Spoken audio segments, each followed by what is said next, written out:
जो साल में 6 महीने में आप सुनते हैं कि एक मकान गिर गया, पिलर खिसक गया या गिरने वाला है, नगर पालिका उसको रोक देती है। आने वाले 2-3 सालों के बाद इंकलाब न्यूज़ लाइव की ये वीडियो रिकॉर्ड रखिए कि आपको हर तीसरे दिन चौथे दिन आपको सुनने को मिलेगा कि वसई विरार में यहाँ पर ये बिल्डिंग गिरने वाली है, वहाँ पर वो बिल्डिंग गिरने वाली है और लोग मरने वाले हैं। तो कब तक ऐसा चलता रहेगा? जाँच सिर्फ बिल्डिंग की होती है, जाँच उन अधिकारियों की क्यों नहीं होती जिनके रहते हुए यह अवैध निर्माण हो जाता है?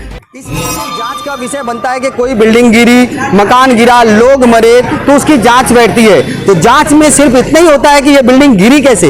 ये जांच कब होगा कि इस बिल्डिंग के बनते वक्त कौन से अधिकारी थे, कौन से मंत्री थे, कौन सा इंजीनियर था जिसने इसको पास किया, या फिर इंजीनियर के नजर से ओझल करके ये बिल्डिंग बनाई गई तो उसने ध्यान क्यों नहीं दिया, क्यों उस पर जांच नहीं होती है। इसी सिलसिले में वसई इल्लीगल मकान में मरने वाले की जिम्मेदारी खुद की होती है, ये सरकार कहती है, तो फिर सहायता राशि क्यों? अगर सहायता राशि देती है तो सवाल उठता है कि सहायता राशि देने का एवज क्या है? क्या वो सहायता राशि भीख में होती है? क्या वो सहायता राशि इस एवज में होती है कि घर पट्टी, मकान बिल और पानी का भाड़ा और रोड टैक्स भरने वाले व्यक्ति के नाते, या फिर भारतीय नागरिक होने के नाते? मुंबई पुलिस को लाइव मैं फारूक शाह, और आज हम जहाँ पर खड़े हैं वहाँ कुछ मलबा है, पर ये था नहीं मलबा।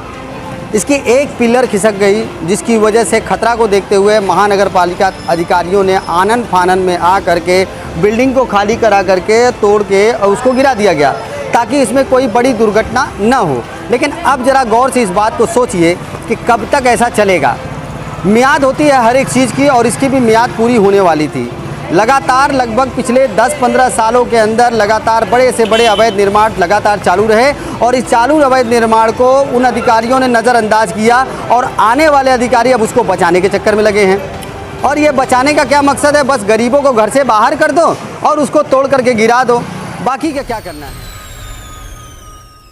मुंबई पुलिस को सलाम। लाशें गिनो, और हर वर्ष इसी प्रकार से पूरे मुंबई में कहीं न कहीं ये खबर मिलते ही रहती है कि बिल्डिंग या महला गिरा, जिसमें दर्जनों लोग एक झटके में अपनी ज़िंदगी से हाथ धो लेते हैं। मुंबई पुलिस को सलाम लाना चाहता हूँ, अभी हाल ही में मलाड में एक 4 मंजिला बिल्डिंग गिर गई, मकान गिर गया, उसके अंदर मर गए लगभग 11 लोग। 11 लोगों की मौत होने के बाद प्रशासन तुरंत एक्शन में आती है और उनके परिजनों को, मरने वाले के परिजनों को लाखों रुपए का सहायता राशि प्रदान करती है। सवाल मेरा ये उठता है कि लाखों रुपए की सहायता राशि क्यों? अगर इल्लीगल मकान है और इल्लीगल मकान में अगर कोई रहता है तो अगर उसकी मौत हो जाती है तो उसको सरकार सहायता क्यों देती है? इल्लीगल मकान में मरने वाले की जिम्मेदारी खुद की होती है, ये सरकार कहती है, तो फिर सहायता राशि क्यों? अगर सहायता राशि देती है तो सवाल उठता है कि सहायता राशि देने का एवज क्या है? क्या वो सहायता राशि भीख में होती है? क्या वो सहायता राशि इस एवज में होती है कि घर पट्टी, मकान बिल और पानी का भाड़ा और रोड टैक्स भरने वाले व्यक्ति के नाते, या फिर भारतीय नागरिक होने के नाते? मुंबई पुलिस को सलाम। अब इन मौतों का जिम्मेदार कौन है?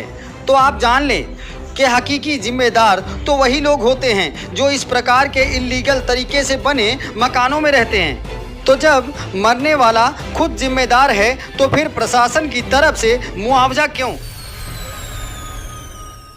मुंबई पुलिस को सलाम। अगर मान लीजिए जांच का विषय बनता है कि कोई बिल्डिंग गिरी, मकान गिरा, लोग मरे तो उसकी जांच बैठती है। तो जांच में सिर्फ इतना ही होता है कि ये बिल्डिंग गिरी कैसे। ये जांच कब होगा कि इस बिल्डिंग के बनते वक्त कौन से अधिकारी थे, कौन से मंत्री थे, कौन सा इंजीनियर था जिसने इसको पास किया, या फिर इंजीनियर के नज़र से ओझल करके ये बिल्डिंग बनाई गई तो उसने ध्यान क्यों नहीं दिया, क्यों उस पर जांच नहीं होती है। इसी सिलसिले में वसई विरार नाला सोपारा में आने वाले लगभग 2 साल 3 साल के बाद ये एक दिन की कहानी नहीं है। मुंबई पुलिस को सलाम। अब मुआवजा देने वालों का भी सर्वे कर ही लेते हैं। क्या मुआवजे में जो राशि मिलती है वो जनता के लिए भीख में है? क्या मरने वाला मुआवजे की राशि का असली हकदार होता है? और फिर तीसरा सवाल आता है, क्या मुआवजा देने वाला इस बात का सबूत देता है कि इन सारी मौतों का जिम्मेदार हम और हमारा डिपार्टमेंट है? मुंबई पुलिस को सलाम। महीने में आप सुनते हैं कि एक मकान गिर गया, पिलर खिसक गया या घर गिरने वाला है, नगर पालिका उसको रोक देती है। आने वाले 2-3 सालों के बाद इंकलाब न्यूज़ लाइव की ये वीडियो रिकॉर्ड रखी है कि आपको हर तीसरे दिन चौथे दिन आपको सुनने को मिलेगा कि वसई विरार में यहाँ पर ये बिल्डिंग गिरने वाली है, वहाँ पर वो बिल्डिंग गिरने वाली है और लोग मरने वाले हैं। तो कब तक ऐसा चलता रहेगा? जांच सिर्फ बिल्डिंग की होती है, जांच उन अधिकारियों की क्यों नहीं होती जिनके रहते हुए यह अवैध निर्माण हो जाता है? इसलिए नहीं होती है कि उस अवैध निर्माण का मोटी रकम सरकारी मलाई की तरह लोग चबा जाते हैं और बाद में जनता को क्या मिलता है? जब बिल्डर खिसकने लगता है, मकान गिरने लगता है तो उन्हें खाली करा करके उनको दूसरे जगह दे दी जाती है। अगर मान के चलो कि कहीं गिर गया और मौत हो गई तो सरकारी सहायता राशि की तरफ से उनको एक मुआवजे की राशि दे दी जाती है। मुंबई पुलिस को सलाम। सर्वे कर ही लेते हैं कि मुंबई और महाराष्ट्र में बने जो लीगल बिल्डिंग हैं वो ज़्यादा गिरती हैं या फिर हर साल सिर्फ और सिर्फ इनलीगल बिल्डिंगें ही ज़्यादातर गिरती हैं। तो कॉमन सेंस की बात यही है कि ज़्यादातर इनलीगल बिल्डिंगें ही गिरती हैं और सरकारी मुआवजा भी उन्हीं को मिलता है। तो फिर क्या ज़रूरत है राज्य सरकार को इस इनलीगल मकानों में रहने वालों को मरने के बाद मुआवजा देने की? तो अब जान लीजिए, बात आईने की तरह बिल्कुल साफ है। जब ये इनलीगल मकानें बनती है तो सरकारी कर्मचारियों की देखरेख में रहती है, लेकिन ये अधिकारी उसे नज़रअंदाज करने की इतनी मोटी रकम लेते हैं कि उनको तब तक नहीं दिखाई देता जब तक कोई बड़ा हादसे में तब्दील न हो जाए। और जैसे ही कोई बड़ा हादसा होता है तो ये अधिकारी जनता की आंखों पर उसी तरह की एक मुआवजे की मोटी पट्टी लगा देते हैं जैसे कि इनको मोटी रकम पहले इनलीगल मकान बनते समय मिलती है। तो सौदा समझो बिल्कुल क्लियर है, लेते समय मोटी रकम लेने वाला आपके मौत के बाद आपको एक छोटी रकम दे देता है और हिसाब बराबर।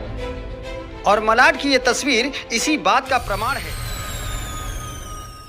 मुंबई पुलिस को तो सलाम। गंभीरता से लेते हुए इंकलाब न्यूज़ लाइव पर हम आपको कई ऐसे बिल्डिंग दिखाएंगे जो आने वाले वक्त में गिरने वाले हैं और कई ऐसे अवैध निर्माण दिखाएंगे जो अभी बन रहे हैं। जब ये मकानें बनती थी तब वो अधिकारी कहाँ थे जो अधिकारी आज इसको तोड़ने के लिए या गिराने के लिए आए, या जो आज के डेट में अधिकारी मंत्री जो बैठे हुए हैं जो इसके ऊपर नज़र बैठाए हैं। तो जब ये नुकसान की भरपाई इन गरीबों को नहीं मिल सकती तो उन अपराधियों को जरूर भरपाई करना चाहिए जिन अपराधियों के रहते ये अवैध निर्माण हुआ था।